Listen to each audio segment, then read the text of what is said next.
Hey, it's Sweetasbero again, and we're looking today at 8 more letters of the early Cyrillic alphabet. If you haven't seen the previous vids, you can click on the card that should appear on top of your screen, and we continue.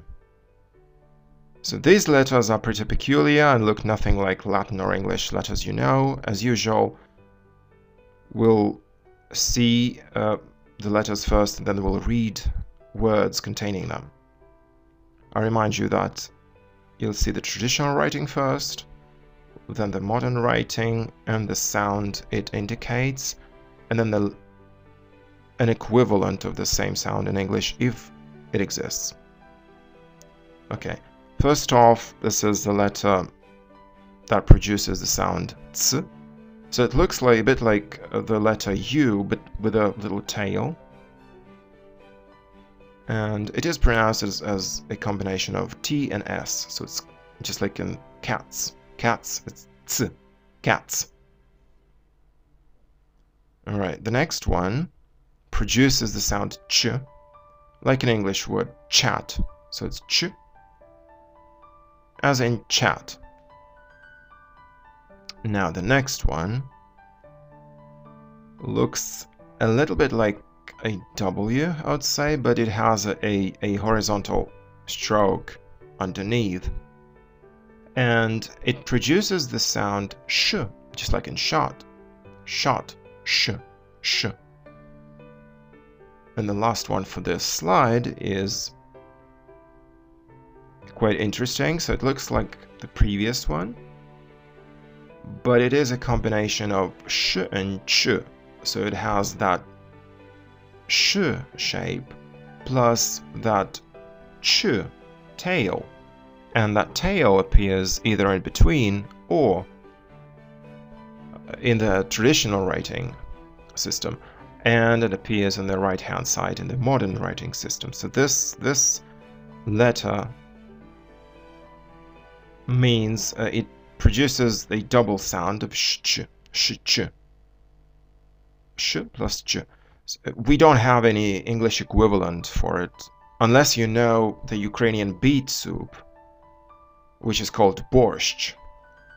And of course, borscht has this letter written in it. Okay, now let's take a look at the letters, at how they appear in some words.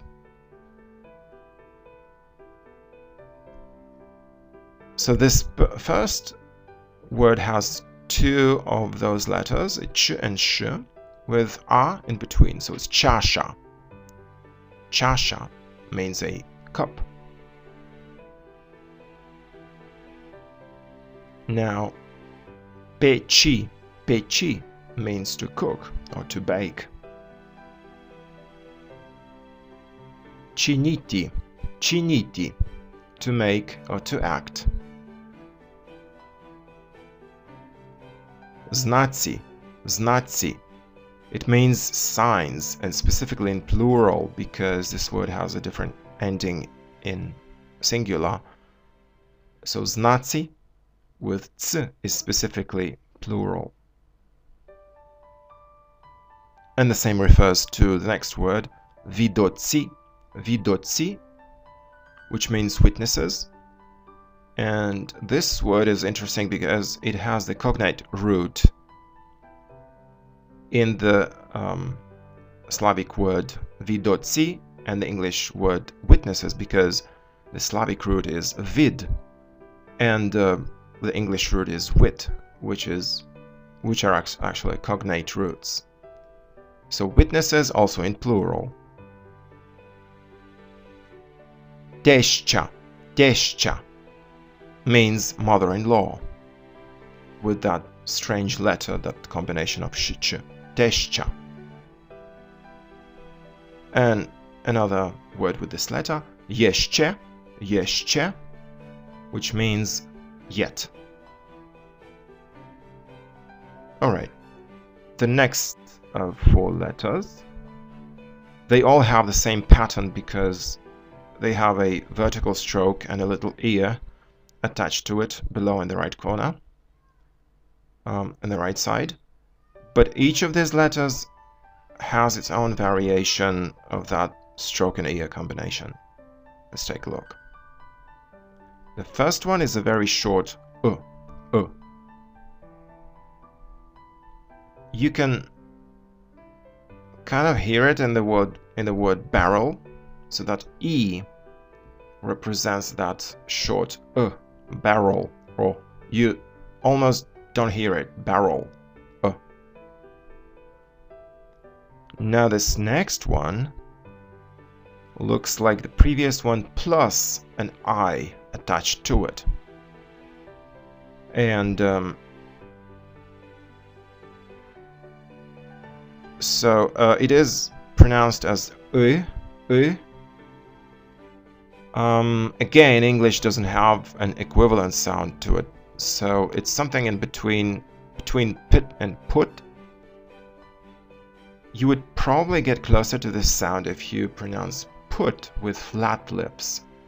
You don't round your lips, and you don't say put, but you say kind of put. Okay, the following letter reminds the first one, but it doesn't have that small tail. And it is a very short I, just like in the word merit, merit.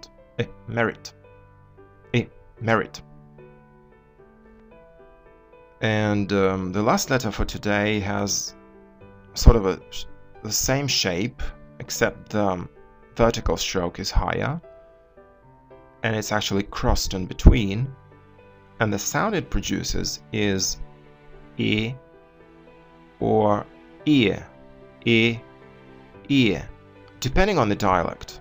So you can choose either one. And it sounds like the English diphthong in the word real, ear, real, ear. Okay.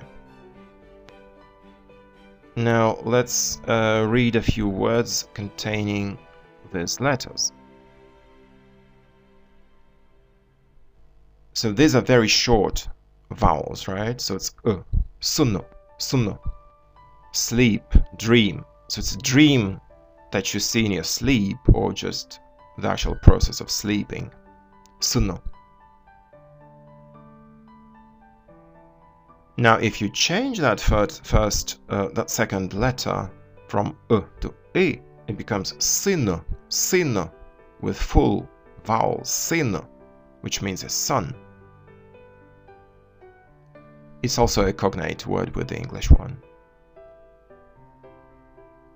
The chi. So you see the second letter representing that short the chi. It's a daughter. Sидye means here.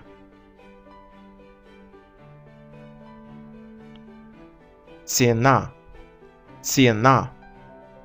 means a price or payment, when you pay that price. Цена.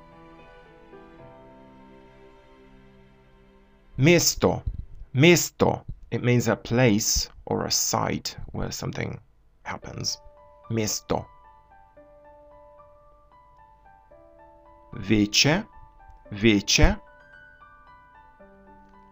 It's a very specific word. It means a popular assembly. So the popular assembly, what is it? In the Middle Ages, citizens of East Slavic cities of ancient Rus got together on the central square to decide on some kind of important matters. It was actually an early form of medieval democracy, I would say. So it's Вече, and it's an assembly. And finally, the word dinh means a day. Dinh. Alright, that's all for today. Thanks for watching. The next video will show the remaining letters of the Early Cyrillic alphabet, and we'll be done. And you'll then be able to finally read ancient Cyrillic words. In the meanwhile, Give this video a thumbs up, write your comments, as I'm very curious to know what you think about it, and subscribe for the Early Cyrillic.